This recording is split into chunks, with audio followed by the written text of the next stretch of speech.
1월 11일 목요일 신명기 4장 44절에서 5장 10절 말씀을 묵상합니다. 모세의 두 번째 설교가 시작됩니다. 이 설교는 여기서부터 28장에 이르는 긴 율법의 선포로 구성되어 있습니다. 44절은 이것이 그 율법이다라는 문장으로 시작합니다. 이 구절은 토라의 성격을 잘 보여줍니다. 본문은 토라를 시내산에서 받은 율법을 모세가 풀이한 것으로 규정합니다. 이것은 신명기에 기록된 율법에 대한 정의이며 동시에 토라에 대한 정의입니다. 모세는 먼저 지난 역사를 회고하는데 이는 율법을 반포한 배경과 엄격한 준수를 요구하는 근거를 제시합니다. 강야 40년간의 체험을 통해 이 율법을 주신 하나님이 얼마나 위대한 분인지를 깨닫게 하려는 것입니다. 모세는 이 율법을 증언과 규례 법도로 칭합니다. 이것은 십계명에 이어서 반포되는 제반 율법을 말합니다. 이스라엘은 현재 요단 동편 벳부얼 맞은편 골짜기에 머물고 있습니다. 넓은 목초지가 펼쳐져 있던 그 땅은 아모리 왕 시온의 영토였는데 시온을 물리친 뒤 이스라엘의 땅이 되었습니다. 이후 이스라엘은 바산왕 옥마저 물리치고 바산 땅까지 차지하게 됩니다. 47절에서 헤스본 왕과 바산 왕 옥은 둘 다 아모리 족속이라는 사실이 확인됩니다. 그들이 차지한 요단 동편의 범위는 남쪽으로는 모압의 북쪽 경계선인 아르논 골짜기 근처의 아로엘로부터 멀리 북쪽 헤르몬 산까지 약 230km에 이릅니다. 동서로는 폭이 들쭉날쭉한데 오른쪽에 암몬 국경선으로부터 아라바 바다, 곧 비스가 산지 아래쪽의 사해까지 이르는 범위입니다. 새롭게 정복한 요다 동편 벳부올 맞은편 골짜기에서 모세는 강야 40년의 여정을 회고하고 율법을 선포하면서 마지막 유언 설교를 하고 있습니다. 모세는 온 이스라엘 회중을 향해 주로 율법으로 구성된 두 번째 설교를 시작합니다. 이제 그가 선포하는 규례와 법도를 그들은 신중하게 듣고 배우며 지켜야 합니다. 5장 1절에 듣다, 배우다, 지켜 행하다 라는 동사는 사람의 규범적인 학습 과정입니다. 이것들은 모두 명령으로 주어집니다. 모세는 시내산 아래에서 하나님과 맺은 언약을 상기시키며 이 율법의 강론을 시작합니다.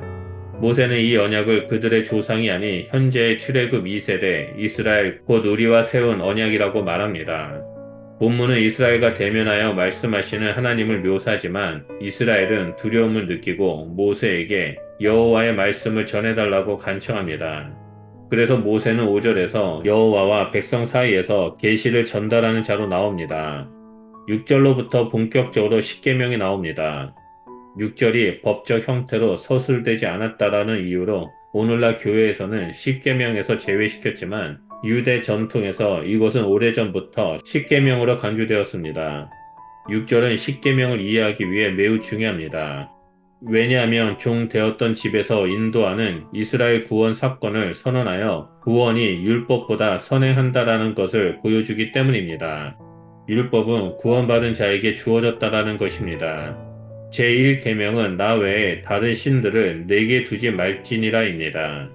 이는 이스라엘이 여호와에 대한 복종을 요구합니다. 그렇게 여호와는 제1계명을 통해 이스라엘과 독점적인 관계를 선언하고 이스라엘과 여호와의 언약 관계를 기반으로 합니다. 제2계명은 너는 자기를 위하여 새긴 우상 형상을 만들지 말라입니다. 이것은 일반적으로 형상 금지로 요약되기도 합니다. 형상은 우상과 동격입니다. 그리고 제2계명은 추가로 우상에게 절하지 말라 그리고 섬기지 말라고 명령하는 것에 주목해야 합니다. 특히 섬기지 말라는 명령이 중요한데 이것은 10계명의 서문인 6절에 나오는 종 되었던 집에서와 연결되기 때문입니다. 6절이 이스라엘을 종에서 이끌어낸 여호와를 서술한다면 8절은 우상을 섬기는 행위를 다시 종으로 돌아가는 모습으로 여기기 때문입니다. 우상을 섬기는 것은 애굽의 종으로 돌아가는 것이며 이는 여호와의 구원 역사를 무의로 돌리는 행위입니다. 하나님은 애굽에서 구원해낸 이스라엘이 가나안 땅에서 정착할 때 방종으로 흐르지 않고 진실한 순종과 거룩한 삶으로 나아가도록 하기 위해 율법을 주셨습니다. 이스라엘은 이제 새 신분에 합당하게 세상과 구별된 삶을 살아야 합니다. 그러기 위해서는 그들은 생존을 위해 사투를 벌이는 것처럼 주의 말씀에 귀를 기울여 청종하고 생명을 다해 순종해야 합니다. 하나님은 우리를 묶기 위한 것이 아니라 참된 자유를 주기 위해 말씀하십니다. 하나님 외에 다른 신을 두지 말라는 명령은 이 세상에서 하나님이 기뻐하시는 삶의 방식과 가치관을 따라 살아야 한다는 것을 알려줍니다. 하나님이 최우선순위가 되지 않으면 그것은 믿음이 아닙니다. 또 하나님을 제한하거나 이용하는 것은 어리석고 위태로운 신앙일 뿐입니다. 하나님이 우리에게 바라시는 것은 의무적으로 말씀 준수하는 것이 아니라 사랑입니다. 하나님을 사랑하고 사랑의 마음으로 말씀을 순종하는 것입니다. 우리가 하나님을 사랑할 때 하나님의 말씀을 사모하고 듣고 배우고 지키고 행하게 됩니다. 하나님을 사랑하고 말씀을 듣고 행하는 것이 마지막 때를 살아가는 우리에게 미룰 수 없는 시급한 과제입니다. 우리가 머무는 교회가, 가정이, 그리고 내 삶이 하나님의 영광으로 세워지려면 말씀을 듣고 배우고 행하는 자가 되어야 합니다. 그러므로 오늘 하루도 하나님을 최우선순위에 두고 말씀을 청종하며 순종하는 삶을 살아가는 복된 그리스도인이 되시기를 축복합니다. 하나님은 말씀 가운데 서 있는 우리를 향해 천대까지 은혜를 베풀어 주실 것입니다. 기도하겠습니다. 하나님 감사합니다. 우리에게 말씀을 주셔서 말씀을 묵상할 때마다 하나님의 사랑을 깨닫고 하나님의 뜻을 알게 해주셔서 감사합니다. 하나님 우리 역시 말씀을 통해서 하나님을 깊이 알아가고 하나님을 깊이 사랑하며 나아가는 자가 될 수 있도록 계속해서 우리에게 계시의 영을 허락하여 주십시오. 그래서 말씀을 깨닫고 이 땅에서 준행하며 나아갈 때마다 하나님의 영광 가운데 거하는 주님의 백성이 되어 이 땅을 치유하고 회복시키는 그리스도의 제자의 삶을 살아가는 자가 될 수 있도록 함께하여 주시옵소서.